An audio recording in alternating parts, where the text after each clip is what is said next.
11장 13절에서 18절 말씀, 13절에서 18절 말씀 우리 같이 함께 읽겠습니다. 길을 막고 가난한 자가 부르짖는 소리를 듣지 아니하면 자기가 부르짖을 때에도 들을 자가 없으리라. 은밀한 선물은 노를 쉬게 하고 품 안의 뇌물은 맹렬한 분을 그치게 하느니라. 정의를 행하는 것이 의인에게는 즐거움이요 죄인에게는 패망이니라. 명철의 길을 떠난 사람은 사망의 회중에 거하리라. 연락을 좋아하는 자는 가난하게 되고 술과 기름을 좋아하는 자는 부하게 되지 못하느니라. 악인은 의인의 속전이 되고 사악한 자는 정직한 자의 대신이 되느니라. 아멘. 할렐루야. 오늘 제목은 행복한 고민은 무엇일까? 이런 제목입니다. 한번 여쭤보겠습니다. 여러분, 오늘 아침에 이제 다 눈을 또 하루 일을 시작을 하시는데 이런 고민. 내가 오늘 누구한테 아침 먹을 쌀을 빌리러 갈까? 이런 고민을 하는 게 낫습니까? 아니면 집에 엊그제 그냥 지난 한 달 동안 먹다가 긁어놓은 누룽지 보따리라도 이거를 좀 어려운 사람 누구한테 갖다 줄 수 있을까? 이 고민을 하는 게 낫습니까? 어느 병원에 가서 입원을 해야 될까 고민하는 게 낫습니까? 뒷동산에 올라갈까? 관악산에 올라갈까? 등산할까? 고민하는 게 낫습니까? 얘기 좀 해봐요. 말 같지도 않아서, 그죠? 우리가 세상을 살면서 고민을 하는데 행복한 고민이 있다 하는 거예요. 행복한 고민이 있다. 우리가 고민을 안 하고는 살 수 없습니다. 근데 기왕이면 행복한 고민하며 살 수 있기를 제 이름으로 축복합니다. 오늘 13절 말씀해 보니까 같이 읽어볼까요? 길을 막고 가난한 자가 부르짖는 소리를 듣지 아니하면 자기가 부르짖을 때에도 들을 자가 없으리라. 이게 무슨 말일까요?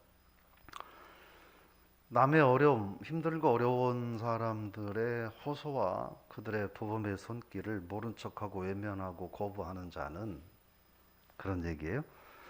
그 사람이 하나님 앞에, 이 사람들에게도 마찬가지고, 그 사람이 나중에 누군가에게, 사람에게 또는 하나님 앞에 나와서 하나님 나 좀 도와주세요라고 말할 때 나는 듣지 않겠다, 그런 뜻인 거예요. 우리가 사람이 착각하는 게 있는데, 지금 건강하다고 영원히 건강할 거라고 생각을 하고, 지금 좀 돈 좀 있고 생활이 편안하다고 나는 늘 건강하고 문제없고 평안할 거라고 생각을 하는데, 우리는 결코 그럴 수 없다는 걸 알고 있습니다. 그래서 오늘 말씀을 통해서 우리가 한번 생각을 해보면, 그러니까 신앙인은 물론 그렇다고 집 팔고 사 채웠고 이래서는 할 수 없죠. 늘 말씀드리지만 내가 조금만 더 마음 갖고 조금만 신경을 쓰면 조금이라도 도울 수 있는 이런 도움을 주면서 사는 삶이 돼야 된다 하는 거예요. 오늘 하루 그런 삶이 될 수 있기를 제 이름으로 축복합니다. 그게 신앙인의 삶이라는 거예요. 그러니까 누구한테 도움을 받을까, 하소연할까 라는 고민보다 하나님이 나를 어떻게 축복하실까, 내가 하나님 앞에 기도하면 하나님이 어떻게 나를 도우실까, 이런 고민하는 게 안 낫겠습니까? 오늘 하나님께서는 굳이 고민하지 말라는 거예요. 네가 어려운 이들을 외면하지 않고 그들을 돕고 베풀고 선을 행하면 너가 어려움을 처할 때, 내게 부르짖을 때 나도 너를 기꺼이 돕겠다 하는 거예요. 그래서 우리가 어려운 이웃들을 위해서 베풀고 나누고 작은 거라도 하는 건, 그건 하나님께 투자하는 거예요. 하나님께 투자하기를 인색해 하지 않는 그런 복된 신앙인의 삶이 될 수 있기를 제 이름으로 축원합니다. 그래서 오늘 그 고민을 한번 해보시자고요. 내가 어떻게 하나님 앞에 좀 더 많이 투자해 볼 수 있을까? 그런 고민을 하고 그 고민이 여러분에게 또 실상이 될 수 있는 삶이 되기를 축원합니다. 근데요, 14절은 읽어볼까요? 은밀한 선물은 노를 쉬게 하고 품 안의 뇌물은 맹렬한 분을 그치게 하느니라. 이건 뭘 말하냐면 그 뇌물을 통해서 사람들은 뇌물을 통해서 이 공의를 굽게 하는 그런 본성이 있다는 거예요. 인간들의 마음에. 인간들의 마음에는. 여러분 어때요? 그렇잖아요. 요즘은 잘 모르겠는데 과거에 보면 뭐 대기업 총수들이 뭔가 문제가 있어가지고 걸리면 내가 뭐 몇 천억을 내놓겠다. 뭐 몇 천억을 내놓고 뭐를 하고 이렇게 하잖아요. 저는 뭐 여러 가지 내 마음은 모르지만 그냥 피상적으로 생각할 땐 몇 천억 내놓는 한이 있어도 나는 교도소 안 가고 싶은 게 그 마음이 아닌가 하는 거예요. 그 반대로 얘기하면 평상시에 몇 천억을 선한 일로 쓰고 옳은 일에 썼으면 굳이 교도소 가라는 이야기는 안 나오지 않았을까 이런 생각도 해보고, 그래서 오늘 말씀은 그런 거예요. 은밀한 선물은 그리고 품 안의 뇌물은 노를 쉬게 하고 분노를 잡게 한다. 이건 뭐냐면 결국 재판관이나 권력자들이 이런 걸 받고 불이한 판결을 내리게 한다는 거예요. 불이한 판결을 내리게 한다는 거예요. 그래서 이 뇌물이라고 하는 말이 두 가지 용도로 쓰일 수 있어요. 부정적으로 쓰이면 뇌물이 되고 긍정적인 의미로 쓰이면 선물이 되는 거예요. 그래서 우리가 세상을 살면서 이 공의를 굽게 하고 불의를 행하고 내 죄를 덮고 그걸로 인해서 내 죄를 무마하고 이렇게 하는 건 이건 불의한 뇌물이 되지만, 또 어려운 이웃들, 고마운 이들에게 마음을 전하는 건 좋은 선물이 될 수 있다 하는 거예요. 그래서 인간의 심리에는 뇌물을 통해서 자기에게 유익함을 갖고자 하는 본성이 있지만, 저와 여러분들은 구원받은 하나님의 자녀로 좋은 선물을 통해서 나도 기쁘고 상대도 기쁘게 하는 그런 하루의 삶을 살 수 있기를 부탁을 드리며 축원합니다. 15절이에요.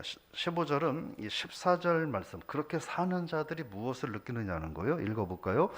정의를 행하는 것이 의인에게는 즐거움이요 죄인에게는 패망이니라. 이 불의를 행하고 악을 행하고 뇌물을 쓰면서 악을 행하는 자들이 어떻게 되는 거예요? 정의를 행한다 하는 건 의인에게는 기쁨과 즐거움이 된다라고 하는 거예요. 저는 뭐 원래 제가 예배 때 정치나 웬만한 얘기들은 잘 안 하잖아요. 그런데 요즘 전에 보니까 어떤 대통령 후보가 나는 대통령 떨어지면 없는 죄까지 만들어서 감옥에 갈 것 같다고 뭐 이런 이야기를 하는데, 또 한편에서 또 다른 쪽에서는 없는 죄 덮어씌우지 않아도 있는 죄만 갖고도 충분히 감옥에 간다고 뭐 이렇게 얘기도 하는데, 그 모르겠어요. 어떻게 될지는. 이 정의를 행하는 사람은 기쁘다는 거예요. 왜요? 거리낄 게 없다는 거예요. 내가 아쉬울 게 없다는 거예요. 왜? 나는 옳은 일을 했고 정의를 행했고 그러기 때문에 그렇다는 거예요.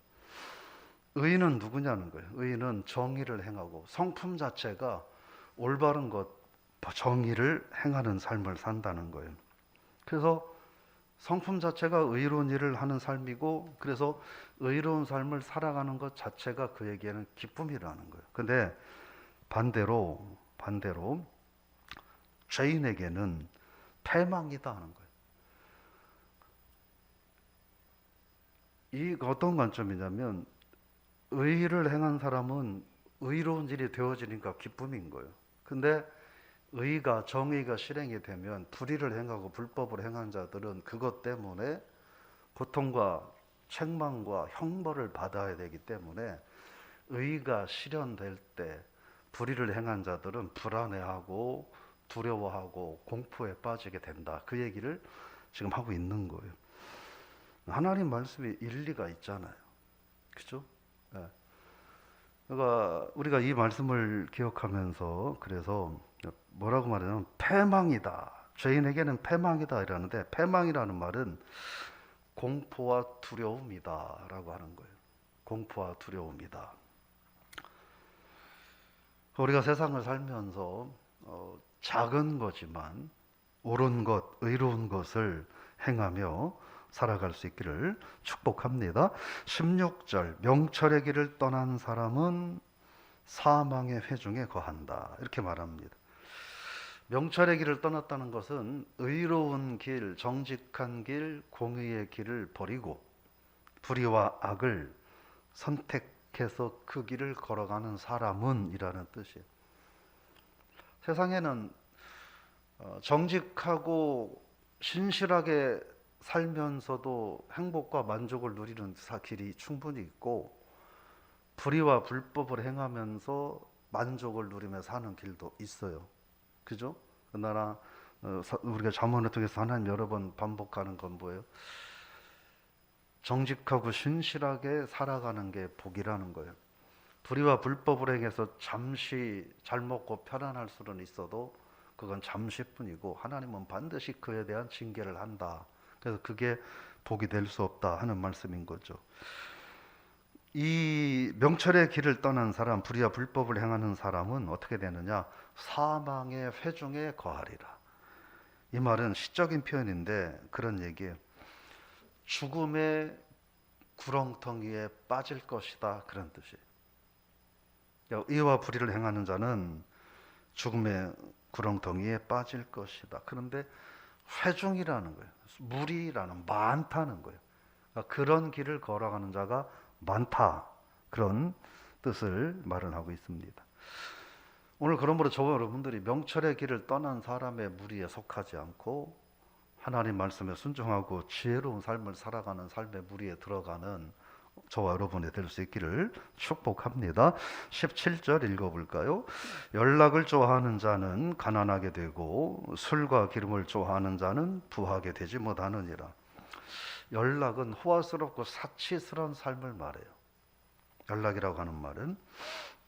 그리고 술은 방탕을 말하고 기름은 아주 호화로운 사치를 말해요. 여기서 말하는 기름은 예수님께 향유를 부었던 한 여인이 있었죠. 그 여인이 향유를 부었는데 그 여인의 시집 미천인 거예요. 네, 그 향유를 오늘날 돈으로 환산하면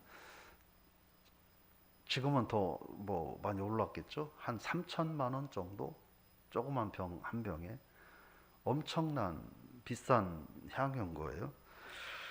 여기서 말하는 그 기름은 그런 얘기다. 1년 연봉 정도, 한 사람의 1년 연봉 정도의 그런 값비싼 향유를 말합니다. 결국 뭔 얘기냐면 방탕과 호화로운 사치의 삶을 사는 것을 말합니다. 그것은 하나님 앞에서 옳지 못하다, 그런 얘기인 거예요. 근데요, 세상에서 열심히 노력하고 이래서 안락하고 편안한 삶을 사는 것 자체가 잘못됐다는 얘기는 아닌 거예요. 열심히 노력하고 남보다 그만큼 수고하고 노력해서 더 많은 걸 얻었으면 또 그에 합당한 것을 누리며 사는 것도 맞는 거죠. 네, 그렇잖아요. 그런데 여기서 말하는 것은 무슨 의미냐면, 안락한 삶을 사는 게 죄는 아니지만, 근데 안락한 삶을 사는 게 목적이 돼서, 안락한 삶을 사는 게 목적이 돼서 이제는 내가 지금 너무나 과도한 건지 사치한 건지 너무나 방탕한 건지 구분하지 못하고 살아가는 건 죄라는 거예요. 결국 무슨 말이냐면, 남이야 어떠하든 내 뱃속만 챙기면 된다라는 사고방식은 죄라는 거예요. 그 말씀을 하는 거예요. 이기적인 향락이 되기 때문에 그렇다는 겁니다. 그런 사람들은 결코 하나님이 축복할 수 없다 하는 말씀이죠. 그러면서 18절 읽어보겠습니다.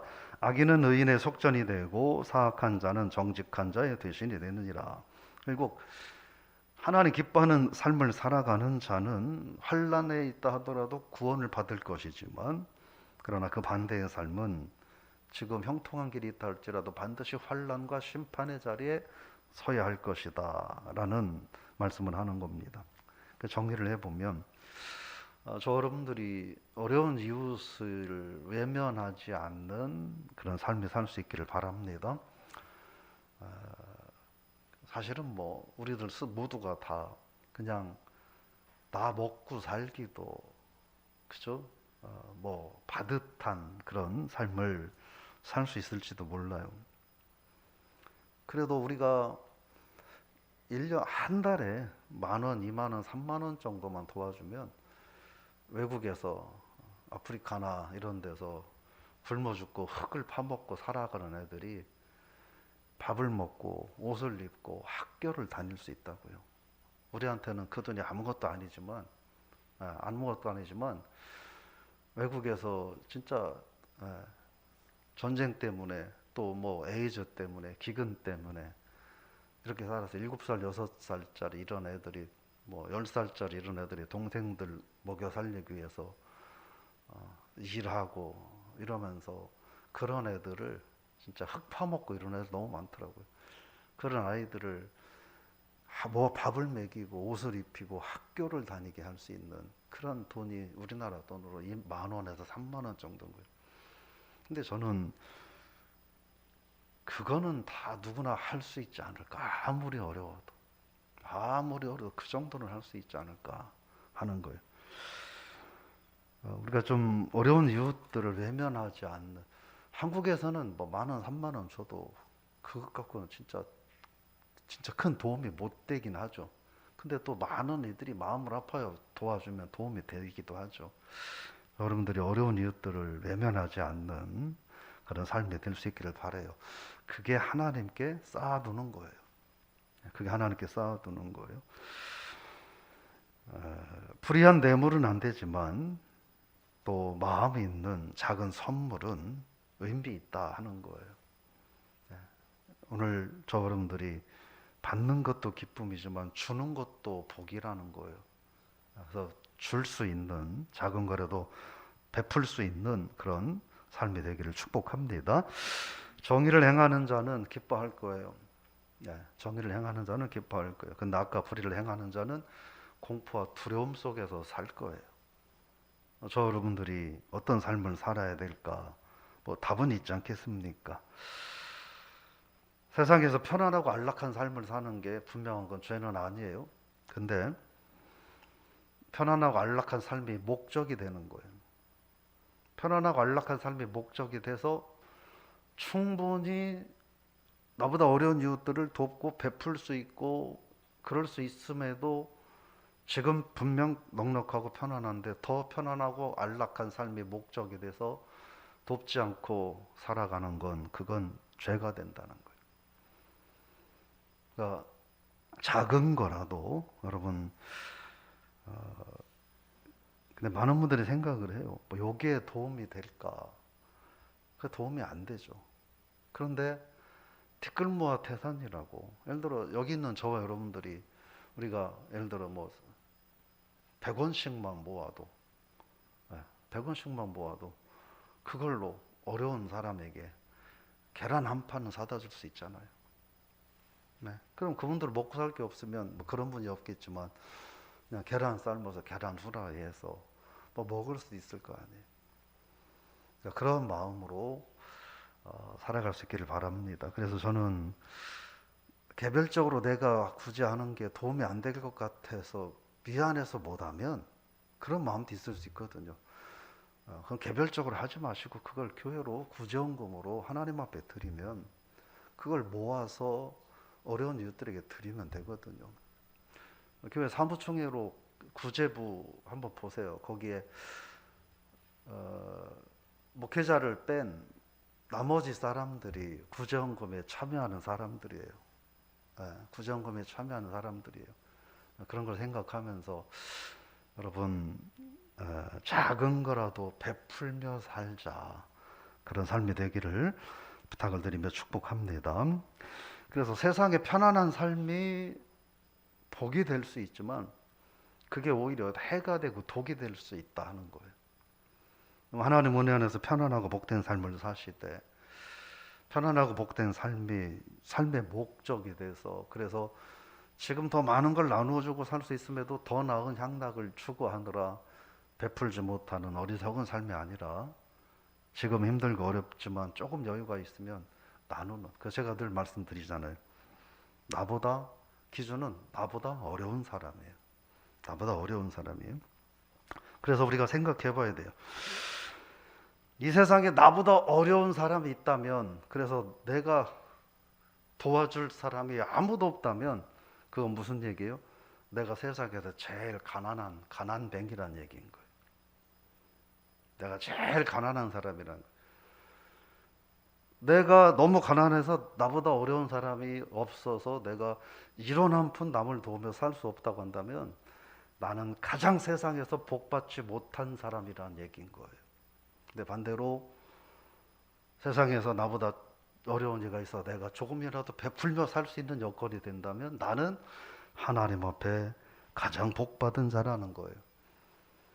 너무 가난해서 남에게, 정말 가난해서 나눠줄 게 없는 이도 있겠지만, 그러나 마음이 가난해서 남에게 베풀 것이 없는 사람이라면 그렇게 아셔야 돼요. 그 사람은 하나님 앞에 받을 복도 없다는 거예요. 그래서 저 여러분들이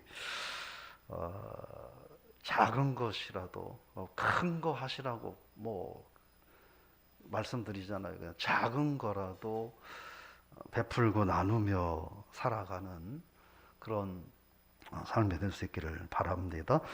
그래서 내가 어떻게 하면, 하나님은 복 줄 생각도 안 하시는데, 우리들의 삶이 하나님 앞에 복 받을 삶이 아니라 하나님은 복 줄 생각도 안 하시고, 오늘 말씀처럼 아무리 달라고 소리 질러도 나는 줄 마음이 없다 말씀하시는데, 하나님 좀 주세요 주세요 이렇게 말을 할 것인지, 아니면 하나님 저 좀 급한데 좀 도와주시겠어요? 한마디만 해도 하나님이 알았다 하면서 여기 있어 하고 준비해서 주시는 삶을 살 건지, 그건 저와 여러분들이 결정해야 된다는 거예요.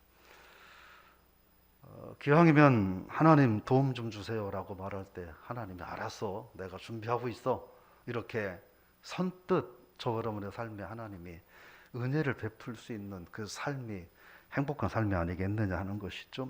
그래서 내가 누구에게 도움을 받고 누구에게 무엇을 꾸고 빌릴까를 고민하는 것보다 내가 작은 거지만 누구에게 도움이 될까, 어떻게 줄 수 있을까, 이 고민을 하며 사는 우리 성도님들 다 되시기를 부탁을 드리며 축원합니다. 하나님 아버지, 오늘 말씀을 통하여 우리가 행복한 고민이 뭘까 생각을 해봅니다. 내가 누구에게 도움을 받을 수 있을까를 생각하지 않고, 오늘 내가 작은 거지만 어떤 이웃을, 어떤 성도를 도우며 살 수 있을까 고민하며 살아가는 우리들 되게 하여 주옵소서. 하나님이 주신 축복이 그래서 우리에게 축복이 되게 하시고, 하나님이 주신 은혜와 축복이 우리에게 화가 되지 않는 그런 복된 신앙생활 하게 하여 주옵소서. 우리가 집을 팔든지 사채를 얻어서 남을 도울 수는 없겠지만, 지금 조금 어려움이 있지만 그러나 나보다 더 어려운 일들이 있기 까닭에 그들을 위해서 나도 어렵지만 나보다 어려운 일을 작게라도 도우며 살 수 있는 그런 우리들이 되게 하여 주옵소서.